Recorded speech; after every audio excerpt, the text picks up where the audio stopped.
Good evening. Welcome back to my journal entry. Today I'm going to talk about open mats and I'm just going to share some of my opinions on, you know, why you should do them, what the benefits are, and just really just talk about open mats. So, we're just going to go right into it. My first point to bring up is, man, it is fun. If you're going to open mats, you probably love jujitsu enough to where everyone else who's there loves it just as much as you. And it is an awesome thing to be in a community of people who have the same interests as you. And open mats are the number one way to find that, right? Forget all the other benefits. You should do what's fun, man. That's how you get good over a long period of time is training and not straining. This idea of no pain, no gain is toxic and bad for our athletes and people who we want to bring up into our sport or really anything at all, to be honest.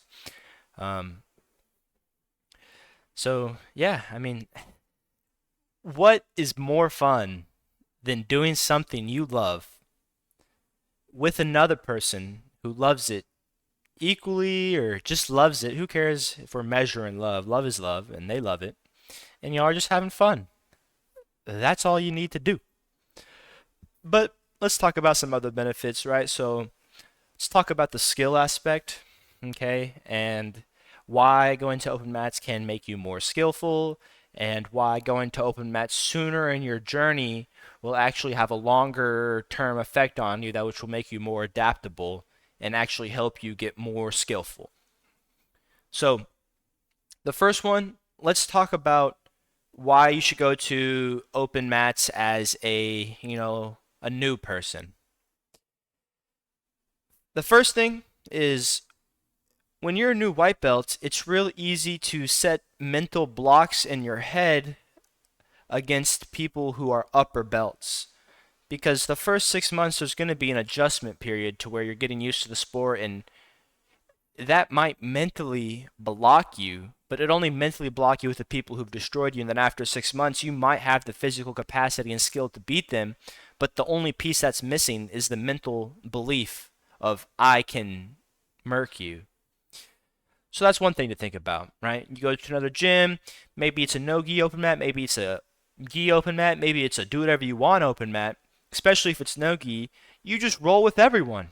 You don't know what anyone's rank is, you don't know what anyone's skill is, and you would be surprised at what things emerge because belief tends to be one of the hugest limiting factors in anyone's performance or just anything in general, right? Like sidebar, placebos are an extremely interesting thing to look into and study and extremely hard to research. The placebo. Okay? So, that's the first one is exposure, right? Being exposed to as many people as possible without that mental block is huge for skill development. Now, the next is when you roll with people who you've never rolled with, they don't know you. You might not consciously be aware of what your teammates are going to do, but your body knows what rolling with that person feels like. Okay? As an athlete, you don't need to consciously be aware of what the other person's going to do to you. If you roll with someone every day, you know what rolling with that person feels like.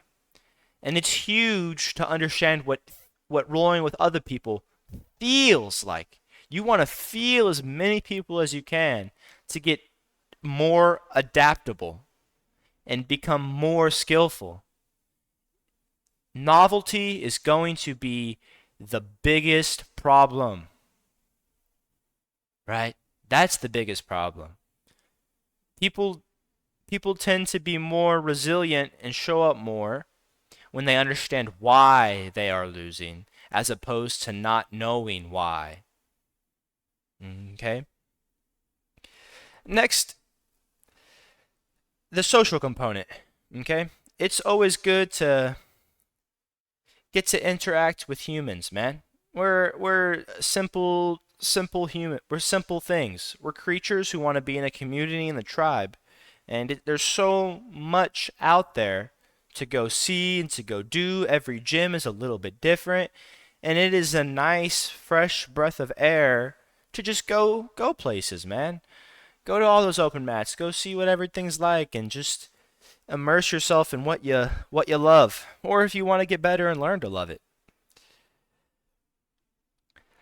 So those are like the main, really the main points, right? Is it's simply fun and it's good for your skill, and it will teach you how to play, right?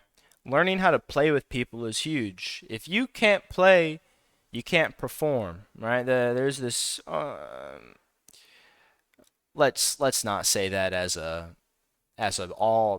all be all term here, because I don't know what kind of personality type you have, but the more I tend to take things seriously, the more my performance goes down. Whereas if I just throw performance out the window and just focus on being a silly and maximizing the amount of fun I can have, my performance is through the roof. Yeah, I mean, that's really all I wanted to share today is that, man, you should go to an open mat. All right, see y'all.